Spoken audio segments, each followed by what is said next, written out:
Hi everybody. It's time to talk about arrays in Java.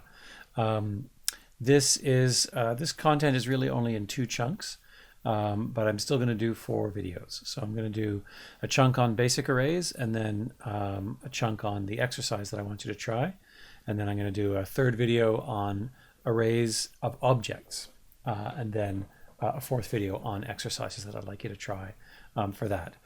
The exercises this week are really going to set you up, I think, for the assignment. So I hope you try them. Okay, so first thing you need to know about arrays is that an array is basically a list in Python, but there are a few differences, and they're here in the guide right at the beginning. Arrays are a bit like Python lists, so they're objects, they store indexed elements, they start at index 0, and they can be processed using a special kind of loop. But there's some big differences. So as you might expect from other differences, Python is very flexible, Java is not. So arrays in Java have to be fixed in length. In Python, you can extend the length of a list or shrink it, delete things from it, and so on. Arrays are fixed. You create them when you create them with the new keyword, and you say what length they're going to be. They're also fixed in type. In a Python list, you can store a string and a double and an integer in the same list, but in Java, not surprisingly, you can't do that. You have to say this array is going to have ints, and then it only has integers in it. I'm not sure if you ever saw the slice operator. That's the colon in Python, but it's not supported in Java. If you don't know what I'm talking about, don't worry about it. It doesn't matter. And arrays don't have methods in Java. So Python lists have like an append method. You can say, list.append 10, and it will append the integer 10 to the end of a list. It will add it to the end of the list. Arrays don't have methods like that. Okay, let's get into some code. I have pre-baked little file here, just a class with a main method in it, just to show you some of the basics of arrays. So first thing you have to do, like with any type of thing that you want to store, is you have to declare a variable. So if I go int x like that, that gets me an integer variable, and I can assign integers to it. But if I put square brackets on it like that, now it is a variable that can hold an integer array. And right away, we can maybe explain the final mystery of the main method. Now you can see what we're doing here is we are declaring a variable called args, which is of type string array. So the main method accepts an array of strings. And the reason why it does that is so that you can run, when you run programs from the command line, you can say, Java, my program, and then you can put a list of arguments, space help, space, -x. You can do command line flags, and those will get put into an array and passed to the main method. Okay, so this creates an array. Now an array is an object in Java. So when I initially create it, I actually can't print it out. I was going to print it out, but I can't do that. It has the value of null, just like an object variable would. It initially has the value of null. So we have to create an array object. And we do that in kind of a special way. It's something like this. We use the new keyword, and then we say int, and then we say in square brackets, not round brackets. So it kind of looks like we're calling a constructor here, but we're not really. Arrays are a special kind of object. We use the square brackets to say we want an integer array of size 10. And if I just print this out with system out println, just like an object, I'm going to get a memory reference. Is it going to run for me? Let's run it again. Oh, there it is. So we get this. And what this is telling me is this little symbology here means, the square bracket means it's an array of type integer, and then this is the address where it's at. Okay, but normally what I want to do is I want to access elements of an array, which I can do like this. So x0 would be the first element of the array. X3 is the fourth element of the array. 0, 1, 2, 3 is the fourth element. And in Java, arrays are always initialized to be the 0 value of whatever type you put there. So x3 is equal to 0. If I then change x3 to be equal to 45, and then print it again, x3 is now 45. So we should be able to see that change. You can create array variables of any type. So I can do doubles, I can do strings. Let's call this string array equals new string 10. So this will give me 10 strings. Now the default of a string is going to be, so let's print out string array 0 is going to be null because strings are also objects. So here I have an array of objects. That's going to be null unless I assign something to it, which I can do like this. String array 0 equals hello world, like that. Control Alt L, and now I've got an item in element 0. There is another way to create an array when you declare it. If you know in advance what values you want to put in the array, you can use curly brackets like this. So you can say, you know, hi there, everyone, like that. Oops, everyone. And we can print out string 0 plus string array 1 plus string array 2, like that. So what this is going to print out now is it starts with hi there, everyone, but I replace the first item with hello world. So we end up with hello world there, everyone. Okay, so we can do that. The curly brackets use is weird here. It's actually a short form for new string brackets like that. So if you want to, and so this creates a new. This is another way of creating a new array. You say new, and then you say the type of the array with the square brackets. Whoops. And then you put the curly brackets for the values that you want in the array. When we are doing it all in one line like this, we don't need the new string. We can take that out. But if we were doing it in 2 lines like this, we can't do this. That's not allowed. You have to put you have to do the whole thing, new string, like that. Okay, let's comment that out. Okay, so how are we doing here? So we've got arrays, which are like Python lists. We know how to declare them, declare array variables. We know how to create new arrays, a couple of ways for doing that here. And we know how to index into them. They'll start from index 0. So if I say my array is of size 10, then I will get indexes from 0 to 9. By the way, you can also print out, you can also access the length of any array like this, dot length. That's the only dot operator you can put on an array. Like I said, they have no methods. They just have this one field called length. You can see it's printing out 10 there. That tells me how long that array is. Okay, something that's important to know about arrays is that, like I said, that they're objects. So if I create an array, oops, let's get rid of this. So if I have an array here, if I say, oh, wrong pen. There we go. Just wrote on my tablet with a real pen. Okay, if I go back here and I say something like, you know, int x equals new int 10, this is what I end up with. I end up with x is a reference variable, which we can think of as pointing to a special object in memory. 1, 2, 3, 4, 5, 6, 7, 8, 9, 10. Each of these items has an index like this. And initially, whenever you create an array, it always loads up the entire array full of zeros like this. Okay, so if I then go x2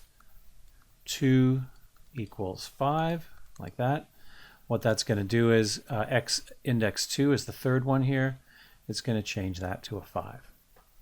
Okay, and I can access them through those through these square brackets. This is going to become important in a moment when we talk about using methods with arrays. All right, so there's the basics of declaring and creating them. What you also need to be able to do is process arrays. So as you probably remember from Python, that's kind of the beauty of array and list structures, is that you can use a variable to index into them. So what I can do is, typically this is done in Java in a for loop. And often, even though I is not a very expressive variable name, people use I a lot for using indexes into arrays. So I just generally means index. People use I, j, and k. So it's one exception to the rule because it's so well known. If you say for int I equals 0, I is less than, let's do the x array, x.length, I++. So that's going to loop over all the indices. X.length is equal to 10. So this is going to go from 0 up to but not including 10. And the I stands for index. And like I said, that's standard. Everybody uses I. So you don't have to use a more descriptive variable name than that. And so I can do stuff like this. I can print out xi like that. And so that'll print out. Let's do it with a print actually. And separate them with spaces. And then do a print line at the end to go down to the next line. So this is going to print out the entire contents of the array x. So 0, 0, 0, 45. What did I do on my whiteboard? Let's change it to match my whiteboard here. x2 equals 5, like that. So that's what I did on the whiteboard. There you go. There's my x array, and there's a picture of what's going on in memory here when I do these operations. So that's the most basic way to iterate through an array.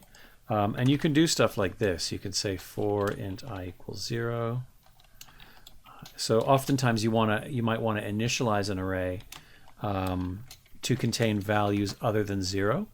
So you could do this, xi equals, say -1, like that. Now I've initialized all the values to -1.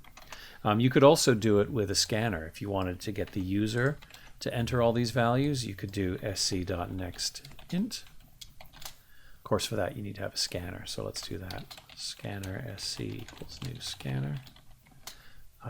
System.in, and we'll go alt-enter over here to import the scanner. So having done that, we can now fill up the array. So let's do a system.out.println, enter 10 values, like that. So when we run this now, I've done a bunch of stuff here. I've changed the array. I've printed it out using this loop. I then initialize it to be -1. I didn't bother to print it out then. Now I'm initializing it using values that the user enters. 7, 8, 9, 10. There we go. That should do it. There. And each one of those values went into a different item in the array. Now there is another way to traverse an array in Java. Another way to process an array in Java. You use something called the enhanced for loop. It's really handy, and I want to show it to you. So if we go for, this is what it looks like. It still uses the keyword for, and this is a lot more like the Python for loop. So if you have an array called x in Python, you can say for e in x, like this, for e in x. And it will go through x and pull out the items in the array one at a time and assign them to e, and then you can use them. I don't know if you guys ever did for loops like that in Python, but you can. You can do the same in Java. This is often referred to as a for each loop, but meaning for each of the elements in the array do this. That's where the expression comes from. But in Java, it's a technical term for it is the enhanced for loop. So what you do is you say we're going to need an integer variable. We'll call it element, and then you just say use the colon, and you say we're going to get this variable out of the array x. So you declare the variable here, and then use the colon and say pull the values one by one out of x and put them into this variable called element. And then you can go system.out.println element, or how about print? Do this again to make it a bit more compact, and then system.out.println. And if we run this again now I'm going to print out these values. I'm going to enter 10 values. 3, 4, 5, 6, 7, 8, 9, 10. And there you go. It's echoing them out using this special enhanced for loop. You can use the enhanced for loop anytime you want to go forwards through the array. So for example, we could go backwards through the array here. We start at length -1. We keep going as long as the index is greater than or equal to 0, and we subtract 1 each time. Now, when I enter the 10 values now, I'm entering them backwards because I'm iterating backwards through the array.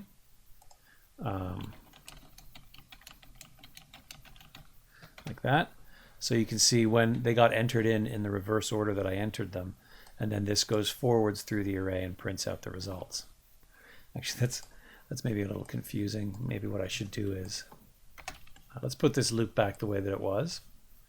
I equals 0, I less than x dot length, I plus plus, and we'll print them out backwards here, x, I. So using the index loop here allows me to go in any order that I want. It allows me to do every second element and so on. So here we go. Let's enter the 10 values. 1, 2, 3, 4, 5, 6, 7, 8, 9, 0. The first loop, I did print line instead of print. It goes backwards through the array that I just entered, but that's this loop here, but the enhanced for loop goes forward. And it can only go forward, and it can't, let me just fix this up like this. It can't change the elements. So if I try to do this, element equals 10, like that, you know, I can, right here, I can go xi equals 10, and it's going to change every item in x, just like here I did xi equals that to 10. Just like here I set them all to -1, and here I set them using the user input. Here I've just got the variable element. If I go element equals 10, it's not actually going to change the array. It's only changing the element variable. So when I go to print it again, let me copy and paste this. The next copy of it, if you wanted all the values to be 10 at this point, they're not going to have changed. So 1, 2, 3, 4, 5, 6, 7, 8, 9, 10. There we go. It prints them out. It prints them out twice, even though it changed the value element here. It didn't change the original array. It should have been a print. There we go. That's why I got the items in a line again. Okay, so I hope that's making sense. For that for loop example, if we go back over to here, if I go for int, I'll just say e from x, like that, and then I go e equals 10, it's not actually doing anything, because what's actually happening here is it'll create a new variable called e, which is of type integer, and then one by one it will copy these values into here. So first time through the loop, it copies the value 0 into here, and then here I change that value so that it's now 10. Whoa. There we go. 10. There. It's the whiteboard being too smart for me. So this changes it to 10. Then we go around the loop again, and actually the variable actually gets destroyed and replaced, and we get the next value out of x, which is also a 0. So this becomes 0 again, and then I assign 10 to it, and none of this is changing the original array up here. Okay, so we've done declaring, creating, assigning. We've looked at pictures of them in memory. We've seen processing arrays, and so on. And the last thing I want to show you actually is using arrays as instance variables and passing them into and out of methods. So there's a few pre-baked examples I want to show you here. There's a bunch of basic array examples here that you can take a look at.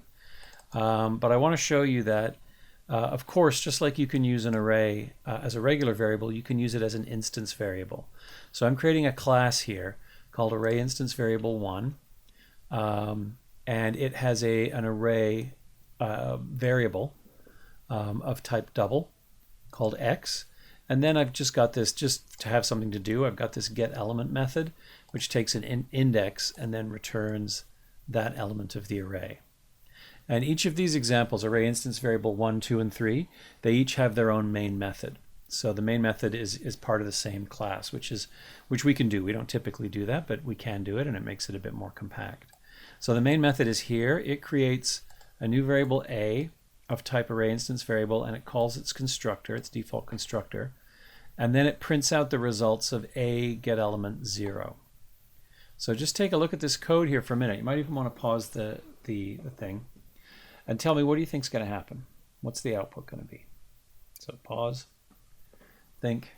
So if you said a runtime error, you are correct. So let's run this. Oh, I ran the wrong thing. Control Shift F10. We'll run this file.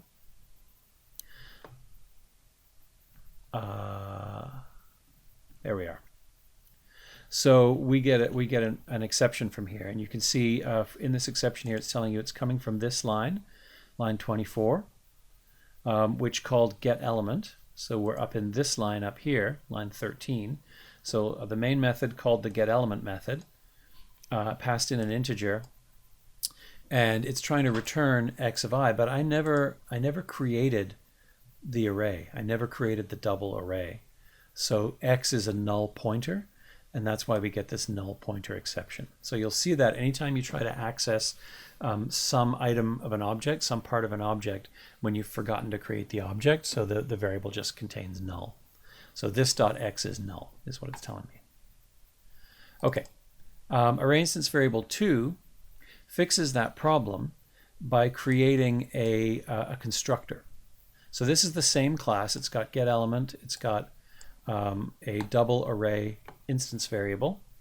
And what I'm doing here is I am passing in an array to the constructor, and then I'm just using this dot x equals x, just like I would with any other instance variable.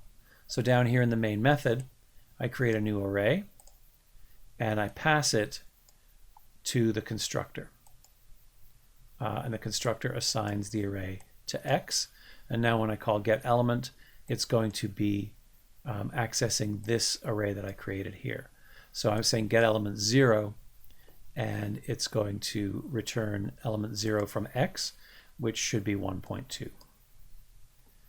Now, what I'm also showing you here is, so let's just take a look at that first output. So the first, don't worry about the second output just yet. The first output is 1.2. So what we've done here is we have, so let's clear this. What we've done is we've created an array object. Here it is. So we're looking at the main method here. So we're down here in, we're in main. We have this, so it's a little, this, I'm going to draw a little memory diagram. We've got this variable called myArray, which is an array object, which holds 3 doubles. It's been initialized. To create. Stop it. Oh boy.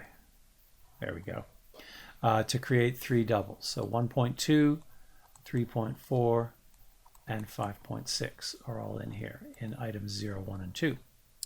Okay, now the next line down here creates an object of type array instance variable. So still in main, we have a variable called a, which contains, which holds an object in memory. So the new method here says go off into memory and create me an object. The object that I created has a single instance variable called x, which is an array type variable, a double array variable. And then I pass in, what do I pass? I pass myArray. So that's this variable here. So this variable gets passed to the constructor, so it becomes x here, and then gets assigned to this dot x. So what I've done is I have passed this value here, the value that's contained there, I have put it into the x value here. So what that means is that that x value is a reference to the same array. So inside the object, I have a reference to the same array that I created in the main method. So this creates a situation, again, that the textbook refers to as a privacy leak. Because the x variable is private, meaning I can't change it, but because I created the array here and passed it to the object, and the object just assigned the reference, I have a reference to the actual array, to the contents of the array. I have it in the main method. So now what I do here is I say my array 0 is equal to negative 99.9. My array 0 is this, so this becomes negative 99.9, which means that the x variable here in the object that points to the same array is also equal to negative 99.9. So that's where the second number comes from. I'm showing you that because of the way I created the object, I'm able to manipulate the array out here, and it changes the array that's held inside the object. It outputs negative 99. So a better way to do it, if you really want to have a private array, is shown in array instance variable 3. So let me just run this. And it's got the same, essentially the same main method, right? Same array, create an object. This is array instance variable 3 as the type.